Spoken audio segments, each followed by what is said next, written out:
घमंड का सिर हमेशा नीचा होता है और आज यही कहावत दुनिया की सबसे बड़ी सुपर पावर अमेरिका पर बिल्कुल फिट बैठती दिखाई दे रही है। इस पर रूस मैदान में आ गया है। रूस ने एक बार फिर कह दिया अगर भारत को तेल और गैस की आपूर्ति को लेकर किल्लत हुई तो वो भारत को उसकी कुल एनर्जी डिमांड को पूरा करेगा। देखिए इस दोस्ती को। इंडिया के प्रधानमंत्री नरेंद्र मोदी साहब हैं, उनका और पुतिन का बॉन्ड जो है बहुत स्ट्रांग बताया जाता है कि बहुत स्ट्रांग बॉन्डिंग है पुतिन और मोदी के बीच। और बयान आया है सरगेई लावरोव का भी और पुतिन के भी बयान आ रहे हैं। There are no free lunch in the world, ये मैंने नहीं कहा है, ये दुनिया का कहना है। आप एक फ्री लंच खाकर आए थे, आपके आर्मी चीफ खाकर आए थे, उसकी कीमत तो अदा करनी पड़ेगी ना। कहा है कि ये लीजिए 9.5 मिलियन बैरल्स ऑफ ऑयल तो हम लोग आपको इमीडिएटली देने के लिए तैयार हैं। एक तरफ सरहदों पर जाहिर टेंशन बढ़ रही है, दूसरी तरफ पेट्रोल का बहरान सर उठा रहा है। अब इसकी कंफर्मेशन हो रही है, तस्दीक हो रही है। सिर्फ यही नहीं है बल्कि खुदा न खास्ता बिजली का बहुत खौफनाक बहरान आगे नजर आ रहा है। वैसे तो देखिए अगर आप इसको ऐसे लें कि जो रशिया और भारत का जो नाता है, जो ताल्लुक है, जो रिश्ता है वो तो बहुत पुराना है। पेट्रोल की कीमत में मुमकिन इजाफा 50 रुपए तक पेट्रोल महंगा होने जा रहा है। मैं आपको आगाह कर। अब देखिए इसने बड़ी इंटरेस्टिंग बात किया। उसने कहा आज से 30 साल पहले हमने चाइना को इकोनॉमिकली सब कुछ दे दिया, चाइना तरक्की करके आज चाइना हमारे सामने आंखें निकाल रहा है, तो ये हम अब इंडिया को नहीं दे रहे, इंडिया को हम इकोनॉमिकली उठने नहीं देंगे। यानी कि इंडिया को इसलिए तो सैंक्शन लगा दी। वो कहते हैं इतना दिया तो ये एक और जायंट है जो हमारे सामने आके खड़ा हो जाएगा। और क्योंकि इंडियंस तो सीधी सीधी बातें करते हैं। सबसे बुरी खबर तो पाकिस्तान को सऊदी अरब से आई एक लात पड़ी है कि ना तो अब हम तुमको पैसा देंगे फ्री में और ना ही तुमको तुम्हारे यहाँ कुछ इन्वेस्ट करेंगे। अमेरिका अब एक ऐसी समस्या में फंस गया है जिनकी उसने शायद कल्पना ही नहीं की थी। पाकिस्तान को सऊदी अरब से इमदाद में ताख़ीर की वजह सामने आ गई। सऊदी अरब ने ग्रांट, डिपॉजिट, सरमायाकारी सब मुआशी इस्लाहात से मशरूत कर दी। सऊदी वज़ीर खजाना ने कहा पहले किसी शर्त के बगैर पैसे दिया करते थे, अब ऐसा नहीं होगा। लेकिन जो नेट विनर है ना इस जंग का वो रूस है। आपने कहा कि यूएस ने इंडिया को परमिशन दे दी है, मांगी किसने दी परमिशन?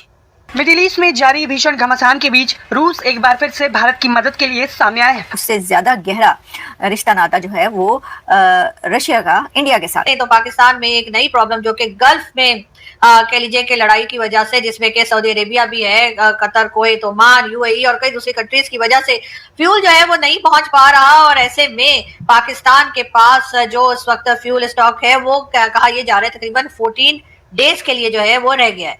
जी हाँ, ओगरा की ये रिपोर्ट है और कहा यही जा रहा है कि जी अब 14 डेज के बाद क्या होगा, ये बात भी यकीनन सबके लिए बहुत परेशान कर देने वाली है। अगर हम बात करें शहबाज शरीफ साहब की, तो जी ये भी कहा जा रहा है कि जो हमारे प्राइम मिनिस्टर साहब हैं सोच ये रहे हैं कि फ्यूल को बचाया कैसे जाए और इसीलिए कहा यह जा रहा है कि वर्क फ्रॉम होम वालों को जो है वो प्रेफर किया जाएगा। उसके साथ साथ स्कूल, कॉलेज, यूनिवर्सिटीज को भी बंद करने की बात की जा रही है। यानी कि कुछ अरसे के लिए पाकिस्तान में ऑफिसेज और स्कूल, कॉलेज, यूनिवर्सिटीज को भी ताला लगाने की बात की जा रही है ताकि जो है वो पाकिस्तान में जो है वो बचाया जा सके एनर्जी को। और एनर्जी क्राइसिस जो यहाँ पर इस वक्त शुरू हो चुका है और जाहिर है कि पहले से कोई तैयारी नहीं थी, कोई किसी को ख्याल नहीं था कि इस तरह से लड़ाई शुरू हो जाएगी और वो लड़ाई बढ़ जाएगी। तो अब जाहिर है कि ये सिलसिला बढ़ता हुआ दिखाई दे रहा है और पाकिस्तान में इस चीज को लेकर काफी ज्यादा परेशानी है। अब ठीक है, वर्क फ्रॉम होम वाले लोग जो हैं वो तो चले किसी तरीके से कर ही लेंगे, लेकिन बाकी लोग क्या करेंगे? ये स्कूल, कॉलेज वगैरह जो इन्होंने बंद कर दिए हैं उसके बारे में भी यकीनन एक प्रॉब्लम जो है वो तो शुरू हो चुकी है। आज सुबह अमेरिकन ने अलाउ किया इंडिया को कि वो रशिया से तेल मजीद खरीद सकते हैं और ये उनको जो 30 डे वेवर दिया गया है, क्योंकि जो स्ट्रेट ऑफ हॉर्मुज़ जहाँ पे दुनिया का 20% तेल निकलता है, गुजरता है और तकरीबन 80% तेल कहा जाता है एशिया में यहाँ से जाता है।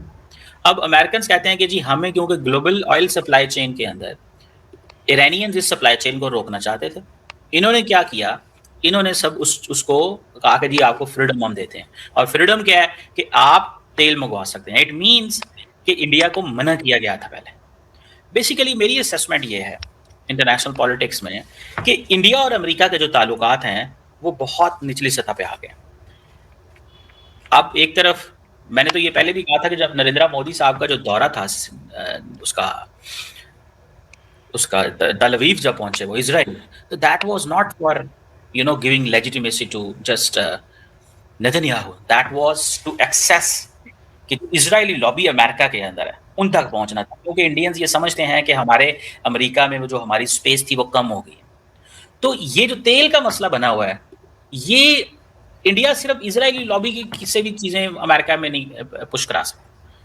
क्योंकि अमेरिकन जनरली नाराज है इंडिया से। वो समझते हैं कि ये हमारा वो एलाय नहीं है जो एलाय हमारा वेस्ट है, या जिसने हमारे साथ लड़ते हैं, हमारे साथ आते हैं, जाते हैं, खाते हैं, पीते हैं। ये सिर्फ हमारे प्रॉफिट के एलाय हैं। जब फाइनेंशियल प्रॉफिट हो तो ये हमारे साथ हैं, ना हो तो ये पीछे हट जाते हैं। तो ये इस चीज़ को बड़ा सख्त इंडियन जो हैं, अमेरिकन जो हैं वो देख रहे हैं। अब ये जो वेवर आया है, जैसे मैंने बताया, ईरान की वजह से आया कि स्ट्रेट ऑफ हार्मुज़ बंद है, डिसरप्ट हुआ है। अच्छा, ईरानियंस कहते हैं कि हमने बंद नहीं किया। अभी ईरान के डेप्टी फॉरेन मिनिस्टर में देखा इंडिया के अंदर ही आए थे रेजिना डायलॉग के। तो अब जो ईरानी तेल है वो तो पहुंच नहीं पा रहा, कोई खरीद नहीं सकता। जो तेल बाकी खिते के ममालिक बेचते थे, कुवैत बेचता था, कतर बेचता था, सऊदी अरब बेचता था, बाकी बेचते थे, वो भी नहीं जा पा रहा। तो ये अमेरिकन समझते हैं कि दुनिया में सप्लाई चेन में होगा। अब होगा क्या कि इंडिया सिर्फ रशियन ऑयल नहीं खरीदेगा, इंडिया अमेरिकन ऑयल भी खरीदेगा, क्योंकि वो जो वेनेजुएला का तेल है वो मार्केट में आ चुका होगा। और वेनेजुएला का तेल कौन ले रहा है? अमेरिका। कितने पे? $40 पर बैरल पे ले रहा है, और वो इंटरनेशनल मार्केट में कितने का बेच रहा है? $85 पर बैरल। तो आप इमेजिन करें कि अमेरिका ने जो वहाँ पे प्रेसिडेंट मदोरो को उठाया वेनेजुएला से, और उसको उठा के अमेरिका ले गया, उसके बाद तेल के ऊपर जाकर बैठ गए। आप सिर्फ इसी चीज़ से अंदाज़ा लगाएं कि कितने बिलियंस ऑफ डॉलर का तेल वो बेचना चाहते हैं। बिलियंस ऑफ डॉलर्स का तेल वेनेजुएला का है, बेचेगा अमेरिका, क्योंकि खरीद अमेरिका रहा है वहाँ से, और किसी को वो कह रहे हैं कि आप तेल नहीं बेच सकते।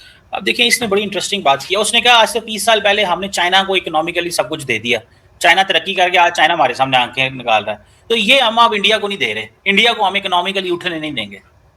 यानी कि इंडिया को इसलिए तो सैंक्शन लगा दी। वो कहते हैं इतना दिया, इतना दिया, तो ये एक और जाइंट है जो हमारे सामने आके खड़ा हो जाएगा। और क्योंकि इंडियंस तो सीधी सीधी बातें करते हैं, मल्टीलैटरलिज्म होनी चाहिए, यूएन सिक्योरिटी काउंसिल में हमें जगह दो, हमें परमानेंट मेंबर बनाओ, हमें ये करो वो करो। तो वो कहते हैं कि इसको इतना बड़ा जाइंट बना के और फिर ये हमारे सामने खड़ा हो जाए, तो क्यों हम इसको ये करें? ये है वो एक प्रॉब्लम जो मुझे नजर आता है। मैं there are no free lunch in the world, ये मैंने नहीं कहा है, ये दुनिया का कहना है। आप एक फ्री लंच खाकर आए थे, आपके आर्मी चीफ खाकर आए थे, उसकी कीमत तो अदा करनी पड़ेगी ना। अब आपको आपने एक बड़ी, उसके साथ ही साथ एक बड़ा तगड़ा सा वर्ड इस्तेमाल कर दिया। आपने कहा कि यूएस ने इंडिया को परमिशन दे दी है। मांगी किसने थी? मांगी किसने थी परमिशन? हमने तो परमिशन नहीं मांगी।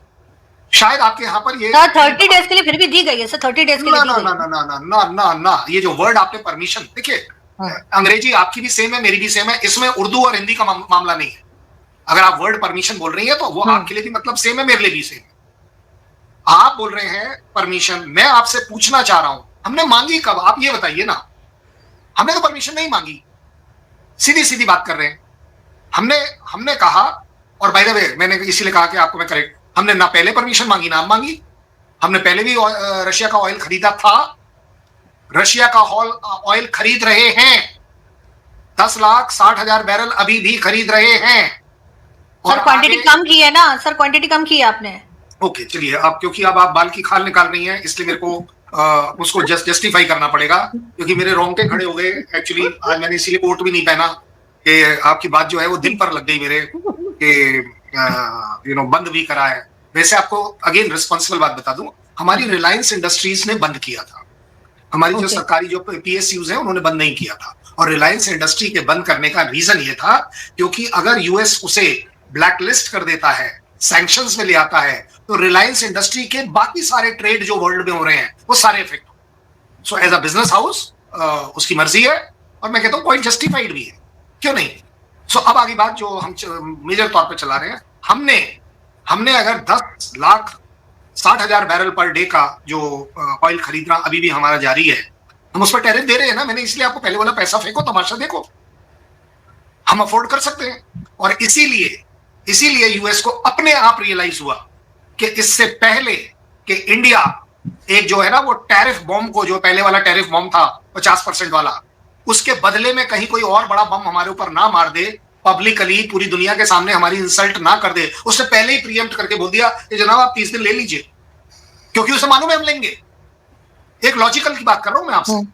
उसे नहीं तो अगर नहीं लेंगे, ये जो वर्ड परमिशन, ये आपको पाकिस्तान के आवाम को क्लियर करना पड़ेगा। परमिशन का मतलब कुछ और होता है, परमिशन का मतलब एंटायरली अलग होता है। उसे मालूम था कि यस इंडिया लेगा, इंडिया इसको बढ़ाएगा। अगर आप वेनेजुला और ईरान और हॉर्मुज की खाड़ी को बंद कर देंगे तो आपको क्या लग रहा है मैं अपनी महंगाई बढ़ने दूंगा? भाई मैं अपने तरीके से लूंगा, मैं ले लूंगा, आप ज्यादा ज्यादा मुझे क्या कर लोगे, टैरिफ लगा दोगे। टैरिफ का डर हमारे यहाँ है नहीं, क्योंकि जब 50% से हम नहीं डरे, मैं इसमें कोई बहुत बड़ी ब्रेवेडो नहीं ढूंढ रहा, मैं कोई बहुत जरा जाबाज नहीं बन रहा, लेकिन हमने आपको ये तो मानना पड़ेगा ना 50% टैरिफ में हमने कभी किसी जगह पर ये नहीं बोला कि भगवान जी हमें कम कर दो, भगवान जी हमें कुछ दे दो। आजकल तो हमारे भगवान जी की आज शाम को तो व्हाइट हाउस में पूजा भी हुई है, ये भी आपको बताओ, ऑन रिकॉर्ड है ये तो सारी चीजें। तो मुझे आप एक बात बताइए कि पहली बात, मुझे नहीं लगता कि पाकिस्तान को घबराना चाहिए, पाकिस्तान को तो फेस करना पड़ेगा। एक फ्री लंच खाकर आप आए हैं, आपको परमिशन क्यों नहीं मिली, आपको लिबर्टी क्यों नहीं मिली, और बाय द वे आप किससे खरीद लोगे, कौन है इस समय आपके साथ खड़ा? ईरान आपके साथ खड़ा दिख रहा है, आप ईरान के साथ खड़े दिख रहे हैं, एक सेकंड के लिए आप इसको लगा लो। आप सर अब स्टेटमेंट आए, सर अब स्टेटमेंट दिए पाकिस्तान की गवर्नमेंट ने, चाहे मजबूरी में दिया हो, लेकिन अब उन्होंने ईरान का साथ देने का स्टेटमेंट दिया। सऊदी अरेबिया से भी हम ले सकते हैं सर, उनके साथ भी तो डिफेंस पैक्ट किया हुआ। देखो देखो देखो देखो कारजू जी, अब मेरे से मत बुलवाओ। सऊदी के साथ आप कितनी अपनी स्ट्रेटेजिक सिक्योरिटी अलायंस को मान रहे हैं। आप लोगों ने हमसे बोला था कि हमारे ऊपर अटैक तो उसके ऊपर अटैक, उसके ऊपर अटैक तो हमारे ऊपर अटैक, यही बोला गया था। कहीं अगर मैं गलत बोल रहा हूँ तो सऊदी पर तो अटैक हो गया। तो सर हमने ईरान से बात की और ईरान से कहा कि सऊदी पे अटैक मत करो, क्योंकि हमारा डिफेंस एग्रीमेंट हुआ है, तो ईरान अब सऊदी पे अटैक नहीं कर रहा।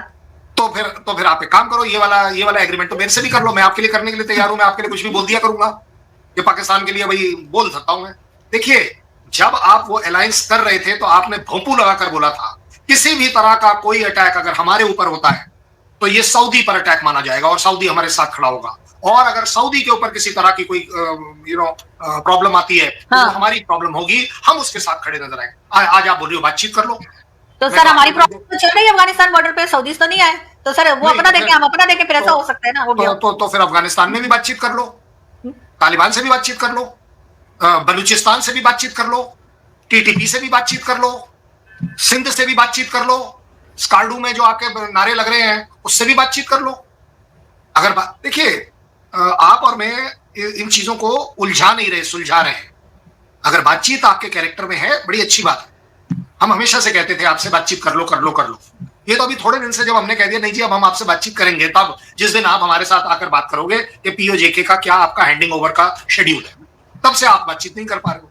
अदरवाइज मैं तो आपके हर प्रोग्राम में बढ़ चढ़कर बोलता हूं कि हमने आपके साथ ट्रेड करके देख लिया, हमने आपके साथ बस की यात्रा करके देख ली, हमने मुशर्रफ को आगरा का ताजमहल भी घुमा दिया, हमने आपके यहाँ बिरयानी भी खा ली, जिसकी वजह से हमारे यहाँ काफी उल्टी सीधी बातें भी हुई कि भाई आप बिरयानी खाने क्यों पहुंच गए वगैरह। तो हमने तो सब कुछ ट्राई किया।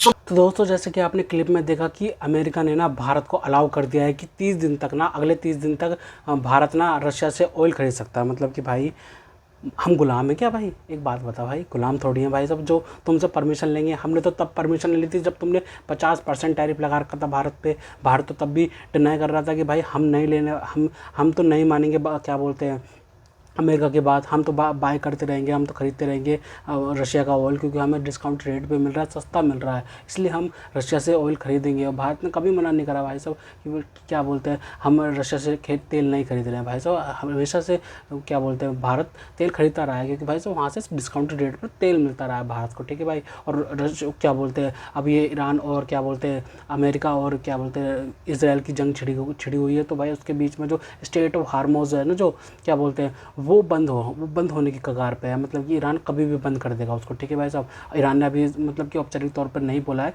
लेकिन भाई वो कभी भी बंद कर देगा, जो कि मतलब कि रूट माना जाता है। मतलब कि पूरी दुनिया का 1/5 जो तेल निकलता है ना, मतलब कि जो तेल का रास्ता है ना वो यहाँ से निकलता है, ठीक है भाई साहब, स्टेट ऑफ हार्मोज की तरफ से, ठीक है। तो भाई साहब ईरान ने अभी बंद नहीं करा है, लेकिन भाई वो कभी भी बंद हो जाएगा, और भारत का तेल भी वहीं से आता है। तो भाई भारत ने मतलब कि पहले से मन बना लिया था कि भाई वहाँ से अब तेल नहीं आ पाएगा, तो भाई हम रशिया से तेल खरीदेंगे, क्योंकि रशिया से कम करा था भारत ने, कम जरूर करा था, क्योंकि भाई साहब रशिया ने खुद डिस्काउंटेड रेट से देने से थोड़ा इनकार कर दिया था कि हम इतना नहीं दे पाएंगे, आप थोड़ा कम ले लीजिए, ठीक है। तो उस वजह से भारत कम ले रहा था, ठीक है भाई। अब भारत तो अब भारत के पास चारा क्या बनता है, चारा क्या बचता है? भारत का रशिया से ऑयल नहीं लेगा। अमेरिका कह रहा है कि भाई साहब हम 30 दिन की मोहलत देते हैं, होते कौन है 30 दिन की मोहलत देने वाले? हम गुलाम थोड़ी है भाई, पाकिस्तान की तरह जो डॉलर पे चलेंगे भाई। डॉलर तुम पाकिस्तानी होते हैं, पाकिस्तानी है गुलाम तो, जिनको तुम डॉलर दे के खरीद लेते हो भाई साहब, ठीक है।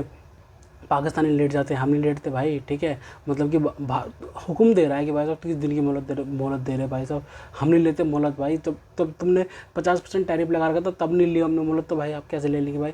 अब 30 दिन की मोहलत देने वाले होते कौन हो, ठीक है भाई साहब। तुम अब क्या बोलते हैं वेनेजुएला का तेल जो है, जो भाई साहब वेनेजुएला का तेल है, वहाँ से क्या बोलते हैं $40 पर बैरल ले रहा है अमेरिका, और उसके बाद बेच रहा है 80-85 पे बेच रहा है भाई। मतलब कि क्या मतलब कि लगा रखा भाई ये, मतलब कि अमेरिका ने, मतलब कि वेनेजुएला का तेल इतना सस्ता बेच के और उसके बाद महंगा बेच रहा है। मतलब कि ये तो सीधा सीधा तानाशाही चल रही है अमेरिका की। और कहता है हम तो क्या बोलते हैं ओल्डेस्ट क्या बोलते हैं डेमोक्रेसी है पूरी दुनिया की भाई। मतलब कि सबसे पहली डेमोक्रेसी है। मतलब कि कौन सी डेमोक्रेसी हो भाई, मतलब कि किसी के प्रेसिडेंट को तुम ऐसे उठा लाते हो। उसके बाद भाई साहब ईरान पे अटैक कर दिया भाई, ईरान पे अटैक कर दिया, ठीक है भाई साहब। क्या बोलते हैं सुप्रीम लीडर को मार दिया। लेकिन भाई ये तो सीधा सीधा इंटरनेशनल लॉ की वायलेशन है। लेकिन भाई इसराइल ने जो किया भाई साहब उसकी तो मजबूरी है। अमेरिका की क्या मजबूरी है जो भाई साहब किसी और की जंग में अपने हाथ गंदे कर रहा है, और ऊपर से भारत को हुक्म दे रहा है कि भाई साहब तेल यहाँ से नहीं खरीदोगे, वहाँ से खरीदोगे। अरे जा भाई, अरे हम लेंगे भाई साहब, कहीं से भी लेंगे। वेनेजुएला से लेना पड़ेगा भारत के लिए तो वेनेजुएला से लेंगे, जहाँ पे हम सस्ता मिलेगा वहाँ से लेंगे, ठीक है भाई साहब। ईरान से लेना पड़ेगा, ईरान से भी लेंगे। चाबार पोर्ट हमने खरीद रखा है ना भाई, पैसे देके डॉलर देके खरीद रखा है ना हमने। तो अभी भी हमारा दावा है पूरा मतलब कि हम तो मतलब कि चाबार पोर्ट से मंगवाएंगे। लेकिन भाई अभी वो स्ट्रेट ऑफ हॉर्मस बंद हो रहा है, मान सकते हैं। लेकिन भाई साहब भारत तो मंगवाएगा ना। और क्या बोलते हैं जो रशिया से तो वैसे भी भारत मंगवाने वाला था भाई। मतलब कि अमेरिकन जो है ना, मतलब कि इतने डरपोक, मतलब कि यार समझ नहीं आ रहा भाई साहब क्या बोलूँ। मतलब कि भाई मतलब कि पॉलिसी लिखने वाला कौन है भाई साहब। मतलब कि भाई मतलब कि ट्रम्प को क्या लगता है कि भाई साहब क्या बोलते हैं भारत रशिया से नहीं खरीदेगा तेल। उनको पहले से पता चल गया, इसलिए भाई साहब उन्होंने मतलब कि भंड छोड़ दिया कि दुनिया को भाई साहब कि देखो भाई साहब अब क्या बोलते हैं हम तो भारत को अब हम चला रहे हैं, भारत को हम चला रहे हैं। 30 दिन की मोहलत दे दी। जो मतलब कि जो डील कर ली थी ना इंडिया और यूएस की डील में, जो भाई साहब मतलब कि भंड मारे थे उसने, क्या बोलते हैं डोनाल्ड ट्रंप ने मतलब ट्वीट करके कि भाई साहब देखो हम भारत और इंडिया की वो क्या बोलते हैं यूएस और इंडिया की डील हो गई है, ठीक है। इसमें टैरिफ भी कम हो गए हैं, ठीक है भाई साहब। और रशिया से ऑयल नहीं लेगा भारत, इस पर भी बात होगी, ये बात होगी। मतलब कि खुद से इतना झूठ बोल देता ना ये बंदा भाई साहब, मतलब कि दूसरों को भी शर्म आ जाए भाई साहब, ठीक है भाई साहब। भारत तो लेगा ही रशिया से ऑयल भाई, और कहाँ से लेंगे हम। तुम कौन हो क्या हो। साफ सीधी बात है कि भाई साहब मतलब कि अमेरिका ने जो गलती करी थी ना चाइना में, कि भाई साहब चाइना को मतलब कि इकोनॉमिक गतिविधि में आगे बढ़ाया, अमेरिकन कंपनीज भी गई, बहुत ज़्यादा पुश करा अमेरिका ने। फिर उसके बाद भाई साहब का दर्द बन गया चाइना अमेरिका के लिए। तो अमेरिका ये सोचता है कि भाई भारत भी अगर ऐसा हमारे लिए सरदर्द बन गया तो फिर हम कहाँ मुँह दिखाएंगे, ठीक है भाई। भारत अगर तेज़ी से मतलब कि और भी तेज़ी से बढ़ जाता है, मतलब कि इकोनॉमी में बहुत ज़्यादा साइज़ बढ़ जाता है भारत का, तो भाई अमेरिका कुछ नहीं कर पाएगा। तो इस वजह से अमेरिका आप सोच रहा है कि भाई साहब भारत को आप पुश करना है जितना भी हो सके। मुझे खुद से लगा था कि भाई अभी ये जब डील होगी ना इंडिया की, अभी रिसेंटली 1-2 महीने पहले जो डील हो गई थी भारत की और अमेरिका की, कि सब चीज़ों पर बात हो गई है और टैरिफ भी भाई साहब 16% 10% जितना भी करना था कर दिया गया है। अब जो भी है चलेगा, अब 10% ग्लोबल हो गया है, ग्लोबल टैरिफ हो गया है। तो भाई लग रहा था कि भाई साहब हाँ ठीक है भाई अब चल रहा है, सिस्टम हो गया है, अब ये ट्रम्प नखरे नहीं करेगा। लेकिन फिर नखरे करने पर आ गया भाई, ये फिर नखरे करने पे आ गया। पता नहीं अपने आप को समझता क्या है भाई साहब, कुछ भी करने को सोचता है भाई साहब। ग्रीनलैंड हथियाने की सोच रहा था, हथिया लिया। ईरान में करने की कोशिश, ईरान तो भाई साहब तुम्हें टफ टाइम दे रहा है, ईरान तो टफ टाइम दे रहा, सोचा भी नहीं था तुमने। जहाँ पे तो अमेरिका के एयर बेसिस है उन पे सब पे अटैक कर दिया, जितने भी अमेरिका के एलाइज थे सब पे अटैक कर दिया। टर्की तो चल अलाई इतना नहीं है, फिर भी उस पर भी अटैक कर दिया। और उसके बाद भाई वेनेजुएला क्या बोलते हैं अज़रबैजान पे अटैक कर दिया, ठीक है भाई साहब।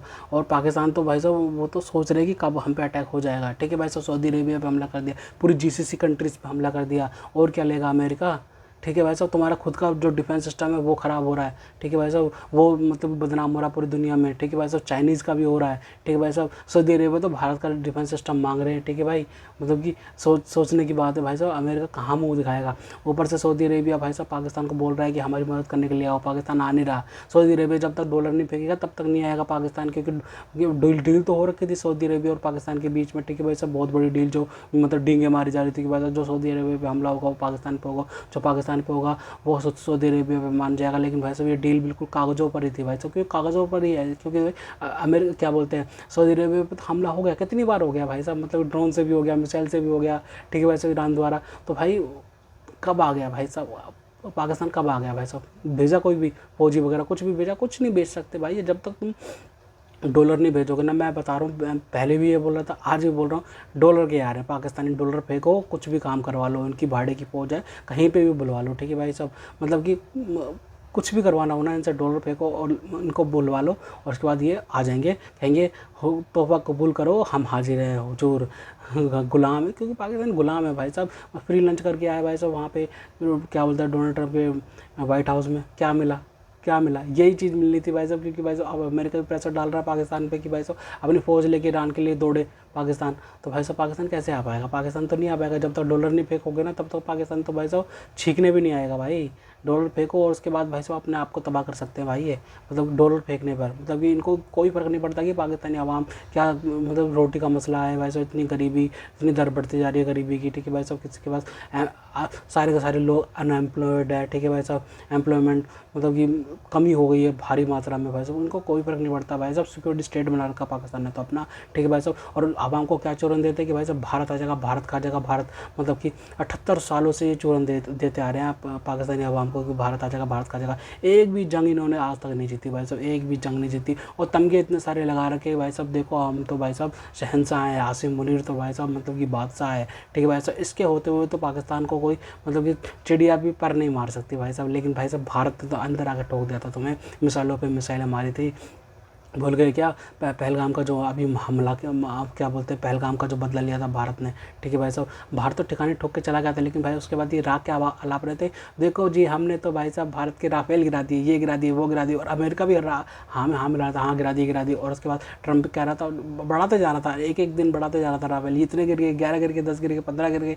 उसके बाद जब अब ये अमेरिका के जो क्या बोलते हैं F-15 गिरे हैं जो भाई साहब वहाँ पे कुवैत ने ठोक दिया उनको, मतलब गलती से ही ठोक दिया, लेकिन भाई साहब ठोका था ना, मतलब कि कुवैत को लगा कि ईरान के, लेकिन भाई साहब निकले पाकिस्तान के, और ठीक है भाई साहब। और अमेरिका के प्लेन जब गिरे तो भाई साहब ट्रंप का मुंह उतर गया भाई साहब, अब क्या बोलेगा, अब बोलना, अब बोल, राफेल गिर गए, ये गिर गया, वो गिर गया, बोलो ना, बोलो क्यों नहीं बोलते भाई साहब। अब मतलब भारत के राफेल बहुत मज़े से गिरा रहे थे ना, अब भारत भी गिराए, मैं तो कह रहा हूँ भारत की तरफ से बयान आना चाहिए कि देखो जी भाई साहब अपने एयरक्राफ्ट तो ये बचा नहीं सकते, दुनिया पे क्या ये मतलब कि डिक्टेट करेंगे, दुनिया को क्या डिक्टेट करेंगे, दुनिया को क्या हुक्म देंगे, हमको हुक्म कैसे दे सकता है पाकिस्तान, क्या बोलते हैं अमेरिका, हमको कैसे हुक्म दे सकता है। 30 दिन की डेडलाइन थी, 30 दिन की डेडलाइन भाई साहब, 30 दिन तक भाई साहब भारत खरीद सकता है, मतलब कि भाई रशिया से ऑयल, भाई अबे होते कौन ना तुम हमें हुक्म देने वाले, हम तो खरीदेंगे, हम तो डंके की चोट पे खरीदेंगे।